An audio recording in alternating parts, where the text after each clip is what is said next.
Farscape is an Australian/American science fiction television series. It's been about 22 years or so since it's made its premiere on our television screens. Boy, does the time fly by. The show has given us 4 seasons with 88 episodes, ranging from 1999 to 2003. It was planned for 5 seasons, but due to low ratings in season 4, some bright sparks pulled the plug on the series while we were left in a cliffhanger at the end of the season. What a donut. Luckily, Brian Henson, who was a co-producer of the show at that time, secured the rights to Farscape, making it possible to finish off the show with a conclusion, with a mini-series titled Farscape the Peacekeeper Wars.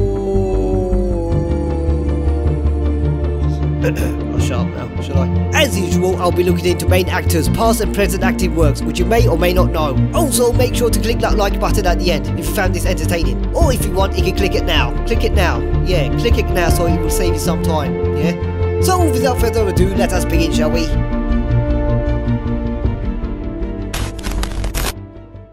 In at number 7 we have, wish me luck, Zan, who was played by Virginia Haye, who was born on June the 19th, 1952, credited 50 episodes from season 1 to season 4.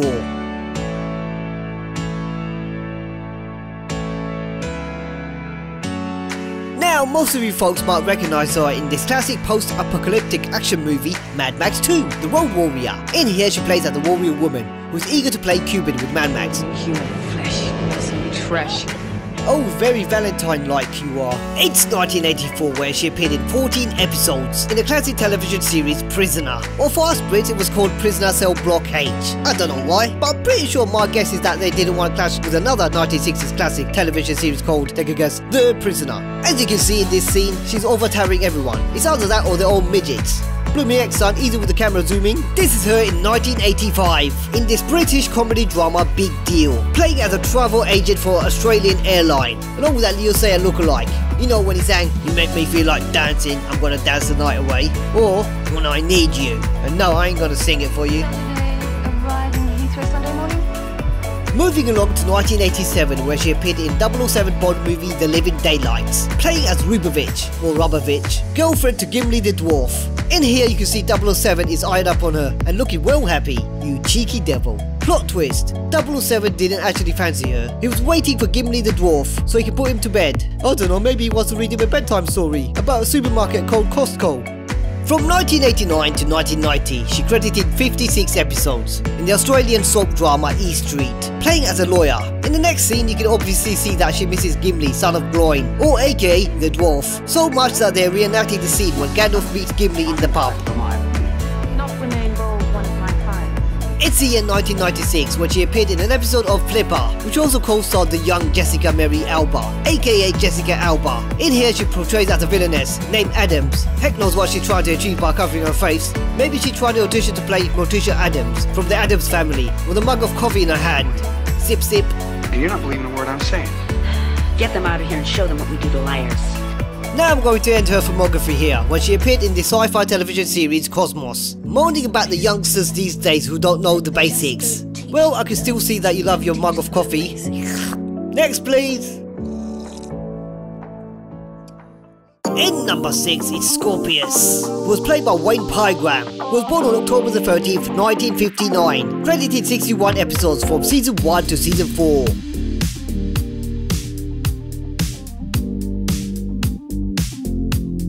This is the sequel to the 1980 movie The Blue Lagoon, which is called The Return to the Blue Lagoon, surprise surprise, which was made in 1991. It was also co-starred the young Lilo from the movie The Fifth Element, you know, with the one with the ginger hair. Here we have Pygram with lots of facial hair, and more on his head back then, playing as the ship's crew who has no manners.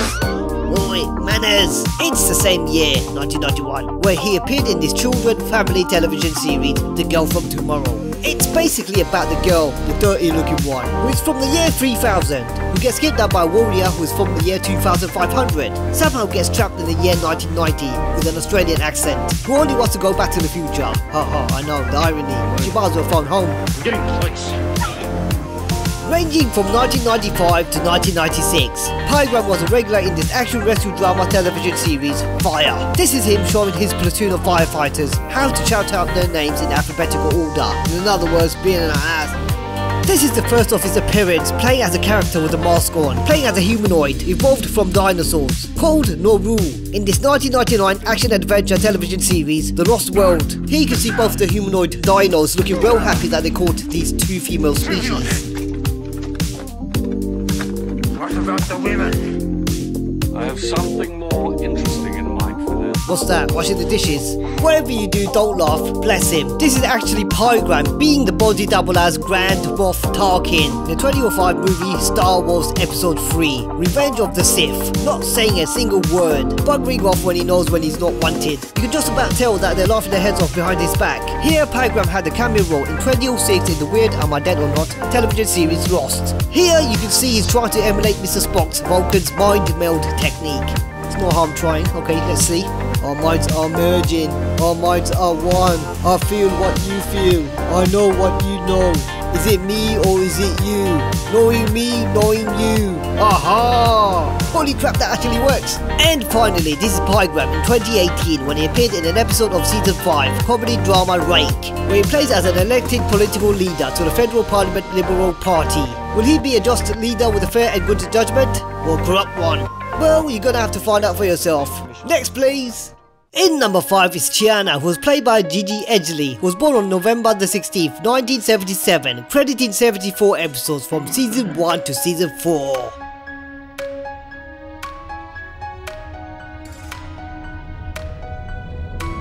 This is Gigi in one of her earliest appearances on our television screens, playing as an ex-ballerina who suffered from a horrific accident based on a true story, the Granville train disaster which occurred in 1977.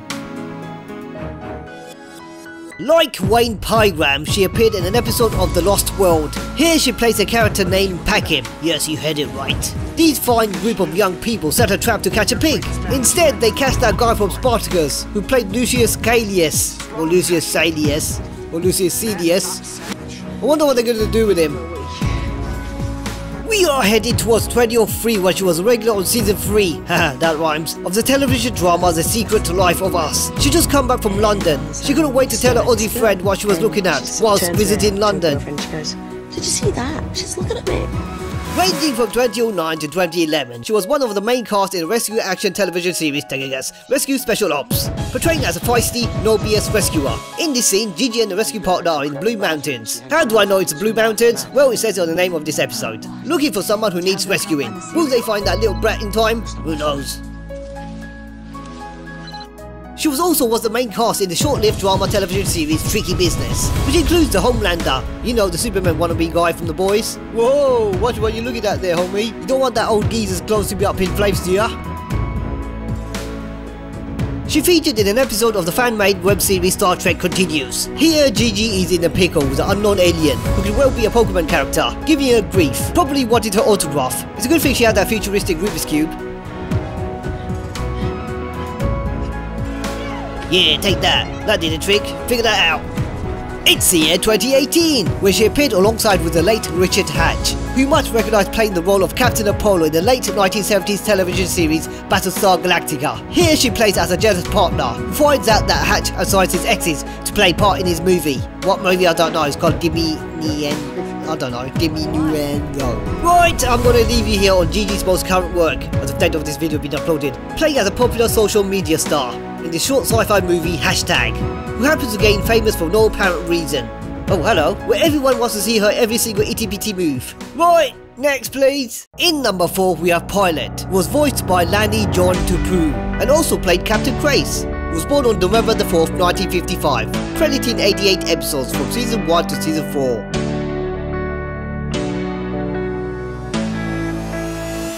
Lonny started his acting career in the early 70s. This is him in 1988 in the short-lived Australian soap opera television series Richmond Hill. Whatever you do not fall for his nice charms with his well-spoken words. Here he plays as a dodgy, sophisticated criminal conman. And no, that's not his wife and kid. I've got a few calls to make. No, anyone we know? She'll be back in a couple of hours. Radio, bye. It's Ivan Drago, who played the Punisher in this 1989 crime action movie Tegagas The Punisher.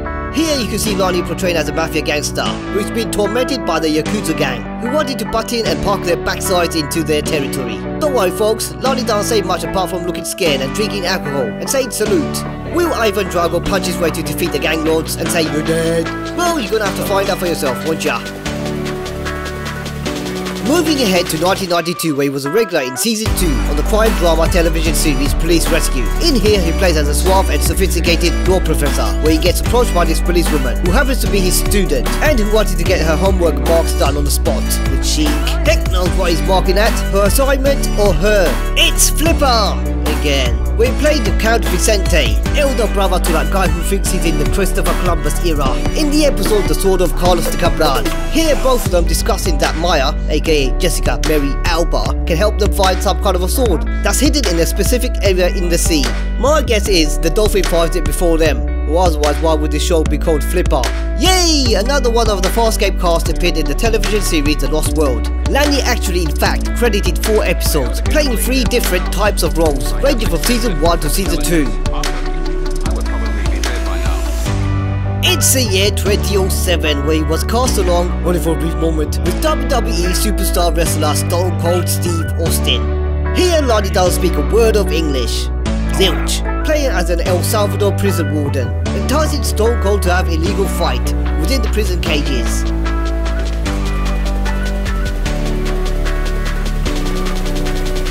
Can I go now? What?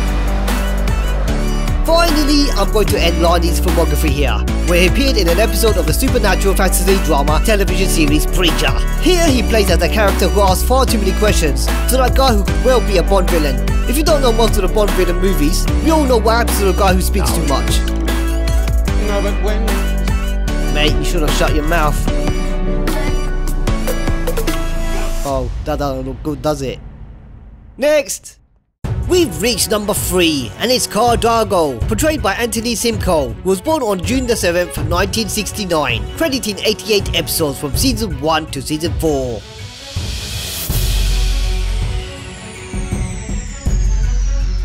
I'm going to start Simcoe's acting career here. We appeared in this 1997 movie comedy drama Their Castle. In this film he is known as Ideas Man. He somehow invented a helmet with a brake light on the back of the helmet. Even though this movie is fictional, fast forward 24 years later or so, there is a product that actually exists that you can attach a brake light on the back of your helmet. Who knows, maybe this movie inspired them. It's either that or they nicked the idea from them. Allegedly. We're back with our good old friend Sir Arthur Conan Doyle's The Lost World, where he, Blooming Neck of Sasquatch, appeared on season 1 as Durkon. Yes, once again you heard it right, a name that Bronn from the Game of Thrones would be proud to laugh about. Here he easily throws Neddy Boy across the other side of the forest, about 10 feet I would say, so that he can have that blonde babe. Good choice, mate. Probably wants her to wash his dishes, same like Pygram than Naru. It's the year 2001 when Anthony Simcoe and guess who, Claudia Black, featured in the same episode of the action-adventure TV series. Wait a minute, what's going on? Spot, that was too fast. Beastmaster! Simcoe plays a tribe huntsman who wants to catch this wolf boy, having a voice similar to Batman or Freddy Krueger. I don't know why, maybe don't like Teen Wolf. Oh, snarl as much as you like, wolf boy. It won't make any difference. Whatever you say, mullet man. Moving ahead to 2008 when he was cast in this family adventure fantasy movie Nim's Island, playing as a modern day pirate, who also like Pygram doesn't have any manners at all. Nature in all its glorious splendor. Blooming manners. Yes, I will end it here for Simcoe when he last appeared on our screens back in 2014 in this British comedy movie The In-Betweeners Part 2, having a brief role playing as a saviour to those bunch of loonies. Or does he? Anyway, that was 2014, I mean that was what, 6 years ago. What's he doing now? Well, he actually quit acting and has his own company working as communication skills and leadership consultant. Can you believe it? He also has his own website. Next please. It's number 2 on our list, and it's Aeryn Sun, who's played by the one and only Claudia Black, who was born on October the 11th, 1972, crediting 88 episodes from season 1 to season 4.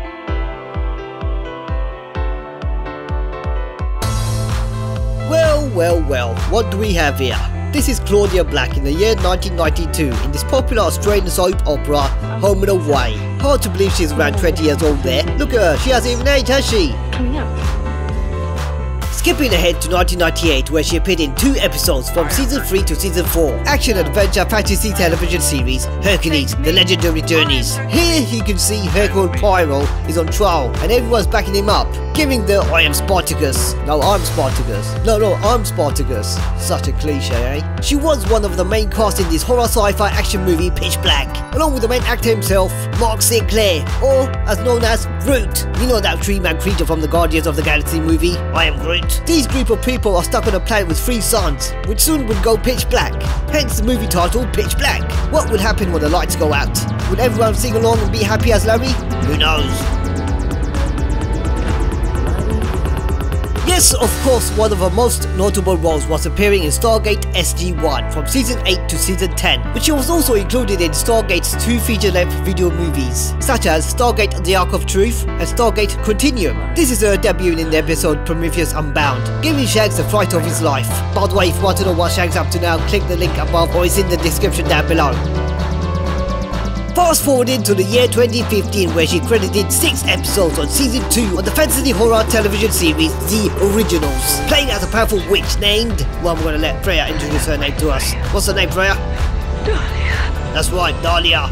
Claudia, later on in the year 2016, was cast as one of the main cast in the short-lived pandemic drama television series Containment. Here she is not willing to shake anyone's hands, but instead willing to stand next to each other with no social distancing, giving it I'm here when crap goes bad. But the fact that I'm here should have you worried, because I don't get called until things get bad. Finally, I'm gonna end it here for Claudia, when she voiced Cheryl Goodspeed, mother to that blunt bloke Goodspeed, in the animation action adventure Final Space, where this cartoon is not for kids. Shall we proceed to the next slot, please? Did that just happen? Oh yes, if you've reached this far, then this means you've reached the other characters. Of course, this show would, definitely not be a classic if these fine people didn't shift in for their part. Wanna have a look? Yeah, might as well. Don't wanna hear you all day, do we? Alright then, come on then, let's go. Jack Crichton was played by Kate McCord, credited 9 episodes from Season 1 to Season 4. Commandant Grazer was played by Rebecca Riggs. And yes, there is 2 Rebecca Riggs, and this is a Farscape Rebecca Riggs, credited 10 episodes from Season 3 to Season 4. Jewel, who was played by Tammy McIntosh, credited 17 episodes from Season 3 to Season 4. Sikozu, who was played by Rayleigh Hill, credited 22 episodes on Season 4. Braka, who was played by David Franklin, credited 24 episodes from Season 1 to Season 4. Noranti was played by Melissa Jaffa, credited 24 episodes from Season 2 to Season 4. And lastly is Stark, who was played by Paul Goddard, credited 35 episodes from Season 1 to Season 4. Oh boy, I need a break. Yes, it's about time. It's the number 1 on our shortlist, John Crichton, who was played by Ben Browder, who was born on December the 11th, 1962, credited 88 episodes from Season 1 to Season 4. This is Browder in 1978, when he was a mere 16-year-old lad, playing a military platoon wannabe in this movie Duncan's World. Just in case you don't know which one's Ben, it's the one with the tricky hairstyle. Biddy biddy biddy. We're zooming ahead to 1990, when he had a brief role in this action war movie Memphis Belle, which is the name of the aircraft, by the way. Anyway, in this scene, Browder asks Private Joker what's it like flying a plane. The guy bubbles about IKEA furniture. It's not about making furniture, you know. Browder didn't have a clue, and scarpered. My guess is that he's probably got to see Samantha Carter, so that she can interpretate that to him. We'll get back to my date. It's 1996 when he appeared in this family drama television series Party of 5, along with that girl from Scream. Here you can see she's screaming to get Browder's attention. Ben is trying his best to avoid her at all costs. The poor bloke is trying to do his work, and she comes along, hands behind her hips, flaunting her granny's sweater. Every time I come near you, it's some new excuse as to why you have to be I don't know what the No wonder he wants to run away from you. He talked like a Duracell battery. Like Claudia Black, one of Browder's most notable roles was appearing in Stargate SG-1, basically taking over from our good old friend RDA, Richard Dean Anderson, credited 40 episodes from Season 9 to Season 10. As you can see, this is Browder's debut scene in Stargate SG-1. Oh yes, reminiscing about the time when he saved their backsides from getting roasted by Anubis' crew. By the way, if you want to watch Then and Now on SG-1, the link is yada yada yada. You know the drill. Moving on to 2012, when Browder made a guest role in Season Blink and You'll Miss It. I say that because he was in Guardians of the Galaxy Volume 2 in 2017, along with that big bird from Sesame Street, or one of Goldfinger's paint victims. Plays or will play Princess Diana in The Crown. And yes, I know you won't see her playing the role till 2022. And finally, this is Browder's most current work, playing as a bomb disposal expert, Sergeant Davis, in his action-adventure crime television series SWAT, which means Special Weapons and Tactics, Season 4, Episode 5. Lock the beard, look mate, should have used Just for Man, you look like you're nearly in your 60s. Yes folks, it's that time again when I make a tribute to the ones who are no longer with us. Jonathan Hardy, who voiced Domino Dry Jail, credited 86 episodes from Season 1 to Season 4. Here are some of his life works which he has done. Filter. Firm in your fingers and cool between your lips. It's pretty easy, isn't it? Oh, nicely. It's a relief, probably. Knowing that I'm not alive before. Help is at hand. Actually, I consider that you as a mature age student should have more sense rather than less. And I don't consider it in any way a mitigating circumstance. You're a cheat. It appears that not even you can argue with that. Do us all a favour, Mr. Burgess. Just go home and have a nice cup of tea. I know you've been poisoned in the river. You can't fool me. I wasn't born yesterday. Really? I suppose you're the great Orlando. I tell you that. Well, I'm the great Ned Kelly, and this here's the fabulous Joe Byrne. We'd like to join your circus. Oh. You will not try this one on me again. I do not enjoy wasting money. Goodbye. And good luck. Thanks a lot, Tush. You're a real human being. Jonathan Hardy sadly passed away on July the 30th, 2012 at the age of 71. There you go folks, your favourite actors in Farscape. Remember to click that like button if you found this video entertaining, and also why not subscribe, there's loads more to come. As always, stay safe and see you folks soon. Sayonara. If you like this video, then check out my other videos. Go on, have a look.